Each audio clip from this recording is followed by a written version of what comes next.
What's up guys, it's Aaron here from Aaron and Vera. Thank you for tuning in today. So we've had this channel now for over a year, and in that time we've received quite a lot of questions, so I thought it would be really fun to just do a very quick Q&A video to try and answer some of the more common questions that we get. Once again, it's just me today, no Vera, but we will be reunited very soon, so watch this space. So before we continue, if you haven't subscribed to this channel already, please do give us a subscribe. We appreciate all the support, and if you want to follow us on Instagram too, give us a follow. So without further ado, let's jump straight in. Alright, so the first question is, which city do you want to go for your next vacation? We did have a plan originally to go to Tokyo and also to explore the rest of Japan. Unfortunately, we had to cancel that, but we might push it forward to 2019, so watch this space. In terms of like countries, Iceland is really high up on my list. It just looks like an amazing place to take photos and make an epic travel video, so I'd definitely love to go to Iceland. I can't remember the capital city off the top of my head. I believe it begins with an R, I think. Knew I was right. Iceland and Japan, yeah, definitely high up there. Alright, moving on. So if you could take something about Vietnam and bring it back to the UK, what would it be? I would love to take back the price of everything. Vietnam is so cheap, everything is so cheap here. And as you know, London is ridiculously expensive. So if I could take back anything, it would definitely be the cost of things. And not to sound cheesy, but another thing that I would love to take back is like the mindset of the people. Like London, where I'm from, like the UK is quite famous for people moaning and loving to complain about things. And having lived here for over a year, I've realized that the people here have this mindset of just seeing the positives in everything and just getting on with life. A good example of this is the other day we had this really bad storm and there was like a bunch of flooding everywhere. And if this was like London, I could imagine the headlines and the news and just all public transport breaking down and no one being able to get to work. And here people were just like swimming to work and making like makeshift boats. You know, they just get on with things. So yeah, I'd love to bring that mindset back into the UK. What was your biggest culture shock living in Vietnam? I would say the biggest culture shock by far was the traffic. So having learned to drive in London and there's cameras watching you everywhere and police everywhere. So like here, that free-flowing kind of chaotic nature of everything was definitely a big shock for me. You do kind of get used to it after like 3 or 4 months. You kind of understand that there is a kind of an understanding going on between everyone, but it's definitely a big shock when you first come here. All right, are you gonna be back again? Want to visit Vietnam? If you'll be back. The short answer to that is yes, we definitely will be back.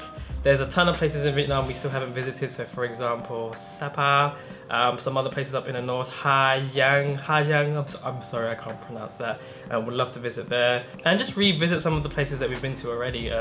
Vietnam's such an amazing country when it comes to like places to visit, and there's so much diversity. So yeah, I don't see myself not coming back here pretty much. How good is the level of English in Vietnam and how easy is it to get around the country? So the level of English actually is surprisingly decent. In the major cities, so like Hanoi and Ho Chi Minh and Da Nang, you're never far away from someone who can speak good English. When we've gone into like more rural areas, sometimes there are places where no one can speak English.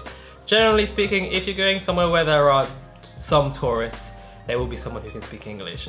But yeah, the level of English actually surprised me. It was a lot better than I thought it would be. In terms of how easy it is to get around the country, it's no more difficult than any other country. You've got buses and public transport and Grab taxi, which is probably the method I would recommend for most people, using a Grab motorbike taxi. Or if you're feeling brave, I would recommend just doing what I did and throwing yourself into the deep end, renting a motorbike and just traveling that way. One of my fondest memories in Vietnam was just traveling around on a motorbike in Ninh Binh province. Just this beautiful countryside with a motorbike and my wife on the back, and it was just like an epic adventure. Okay, so was there anything you didn't like about Vietnam? Honestly, there's nothing that I hate about Vietnam. I would say maybe the only thing is like the traffic can be an inconvenience at times. Oh no, I'll tell you what I don't like is some of the bureaucracy and red tape. I don't want to go into too much detail obviously, but I would say like getting paperwork done or like things of that nature can sometimes be time consuming, and it can be a little bit frustrating because it's not as efficient as maybe what you're used to back home. But when you realize that's kind of the way things are here, yeah, definitely the paperwork can be a bit of a pain in the ass.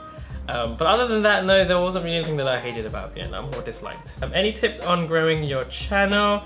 Well, we might not be the best people to give advice because we still have quite a small channel, but I would say just have fun and post regularly. So that's something that we obviously don't do.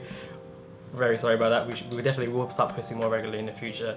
But if you're not having fun, then there's no point. So really just have fun and don't expect too much. We made this channel just for our friends and family, and anything that comes with it is just a bonus really. So if you have that mindset and you're just having fun, then you can't really go wrong. So yeah, post regularly and make sure you're having fun. Are you Sarawakian? You look like Malaysian. What race are you? So that's a question I get asked quite a lot. I am half Malaysian. My mum is Malaysian and my father is Indonesian. But I was born and raised in Britain, so I'm technically British. But my heritage is Malaysian and Indonesian. Wondering if you can speak Malay? Yes, saya bisa cakap sedikit, but it's not perfect. When I was a kid, actually, I could speak Malay pretty well, Malay and Indonesian, but because the languages are so similar, sometimes I would get the two confused. I can probably speak well enough to get by, but if I was to move to Malaysia or Indonesia, I definitely need to take a course of some kind to refresh my memory. What camera do you use? So we use a Canon 80D as our main camera. We sometimes use a GoPro Hero 5, and as a backup camera, we've just recently picked up the Canon M50 mirrorless. So those are our main cameras.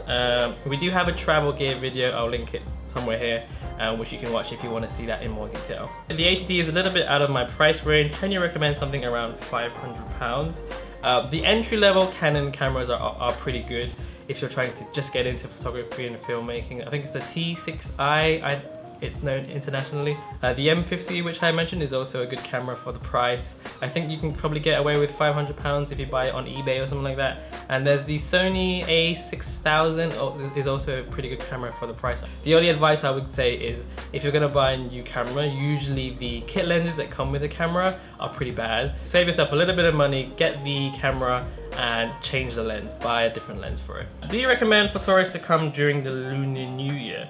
So no, actually I wouldn't recommend tourists to come here during the Tet holiday. So the Tet holiday is basically like the Vietnamese Christmas. And because of that, everywhere is pretty much shut, and the places that are open, like resorts and stuff, the prices are all super high and like the tickets are more expensive.